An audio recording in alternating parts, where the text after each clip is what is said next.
Quan l'any 1700 va morir el rei Carles II l'Embruixat, sense descendència, el tron de les corones de Castella i de Catalunya i Aragó va quedar vacant.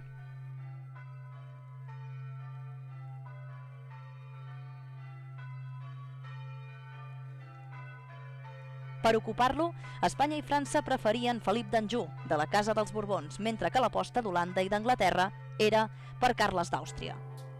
Finalment, Felip V va ser escollit com a nou monarca. Poc temps després, de l'inici del seu regnat, però, ni Europa ni molts territoris de la península es mostraren d'acord amb la seva manera de fer política i es decantaren, una altra vegada, per Carles d'Àustria. Des de Catalunya també s'apostava per l'arxiduc. Els fets es precipitaren i el 1704 Felip V, amb el suport de Castella i de França, declarà la guerra a Carles. Durant aquests anys la ciutat viurà sota un estat d'ocupació. Tropes i més tropes franceses desplegaren la infanteria entre el Besòs i el turó de Montgat i la línia del mar es presentava plena de vaixells, galeres, galiots i embarcacions menors. Com a mínim en 2 ocasions, la ciutat seria saquejada per les tropes ocupants.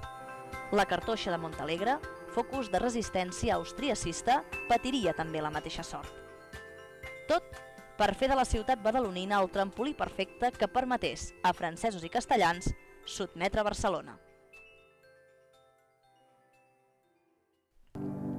A fora, el transcurs de la guerra donava Felip V per guanyador. Els Borbons avançaven mentre Carles perdia suports.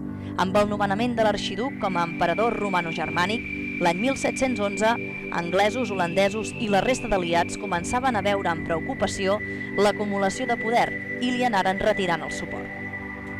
Preferien equilibrar forces, per la qual cosa accediren l'any 1713, amb la Pau d'Utrecht, al fet que Felip V fos rei d'Espanya. Mentrestant, Catalunya acorda, de manera molt valenta, no sotmetre's al Borbó. Però, sense el suport dels antics aliats, es trobarà sola i poca cosa podrà fer. El juliol del 1713 comença un nou setge definitiu sobre Barcelona que durarà 14 mesos. Badalona, altra vegada ocupada i saquejada, ofereix tota l'oposició i resistència que és al seu abast. I davant dels Borbons que ocupaven els carrers, alguns vilatans agafen la llenya de la Cartoixa i aliments dels masos de Canyet i de nit, i a les fosques van fins a la platja, pugen a les barques dels pescadors i les carreguen per portar el material al port de Barcelona.